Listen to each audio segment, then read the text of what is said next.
ආයුබෝවන් සුබ වෙසක් මංගල්‍යයක් වේවා. ලංකාවේ තියෙන විශාලම පහන් කූඩුව ගැන විස්තරයක් අරගෙන තමයි අද මං ඇවිත් ඉන්නේ.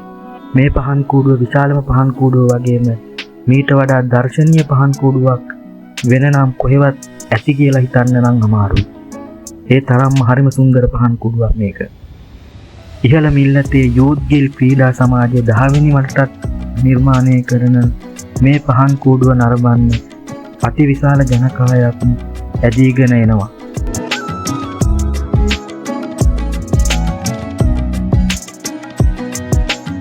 බුදුන් වහන්සේ බුද්ධත්වයට පත්වීමට ප්‍රථම වසර 6ක කාලයක් ශරීරයට අධික දුක් දෙමින් ගත කළේ ඒ දුෂ්කර ක්‍රියාව තමා මෙහි තේමාව වෙලා තියෙන්නේ. මේ විස්මිත පහන් කූඩුවේ විශේෂත්ව ගණනාවක්ම තියෙනවා. මේක ලංකාවේ ලොකුම පහන් කූඩුව වගේම අඩි 25ක් උසයි. ඒ වගේම උඩු මහලකින් සමන්විතයි. උඩු මහලේ ඉඳලා මේ කූඩුව හරිම අපූර්වට බලා ගන්න පුළුවන්. ඒක නවමු අත්දැකීමක් අපිට. ඒ වගේම වටිනා හඬපට මගින් බුද්ධාලම්බන ප්‍රීතිය ඇති වෙන විදිහට ඉතාමත්ම දර්ශනීය විදිහට මේ පහන් කූඩුව නිර්මාණය කරලා තියෙනවා. මාස 7කට වඩා වැඩි කාලයක් ගත කරමින් මේ තරුණ පිරිස ඉතාමත්ම කැපවීමෙන් මහන්සියෙන් මේ කූඩුව නිර්මාණය කිරීමට කටයුතු කරලා තියෙනවා.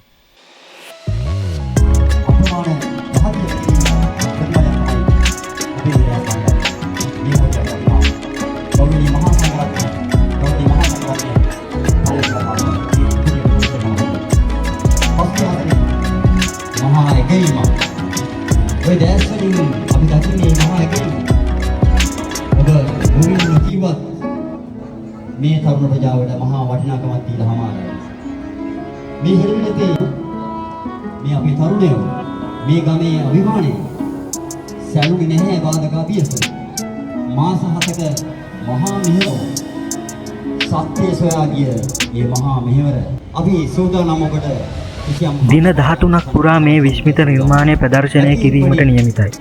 ඒ කියන්නේ 12 වෙනිදාම පටන් අරගෙන මැයි 24 වෙනිදා දක්වා මේ කූඩුව ප්‍රදර්ශනය කරනවා.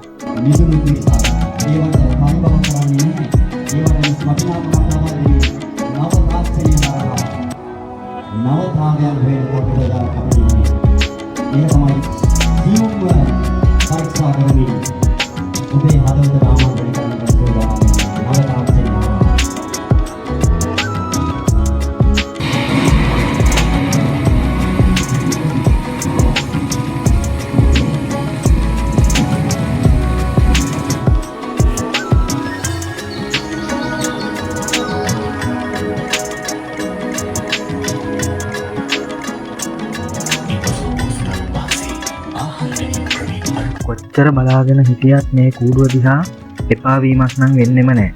දැන් අපි මේ යන්නේ ඉහළ මහලයට. විශේෂ පීඨිකාවක් හදලා තියෙනවා ඉහළ මහලේ මේ කූඩුව ඉතාමත්ම දර්ශනීය විදිහට බලා ගන්න. මේක අපිට අලුත්ම අත්දැකීමක්.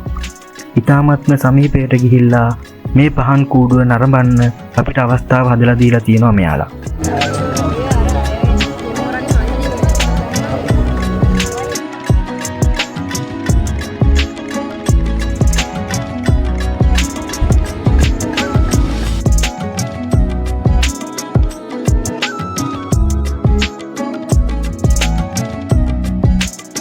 මේ කූඩුව තියෙන්නේ නිට්ටඹුව කිරිඳිවැල ප්‍රධාන පාරේ අයිනි. කිරිඳිවැලට ආසන්නයෙන්. නිට්ටඹුවේ ඉඳලා ඔයා එනවනම් කිලෝමීටර 13ක් එන්න ඕනේ.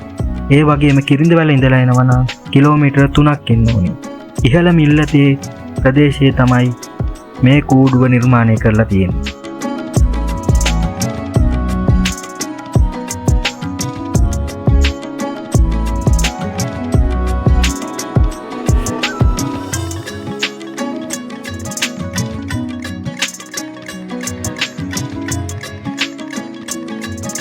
ඔයාලටත් ආරාධනා කරනවා මේ කූඩුව බලන්න එන්න කියලා. දවස් 13ක් තියෙනවා.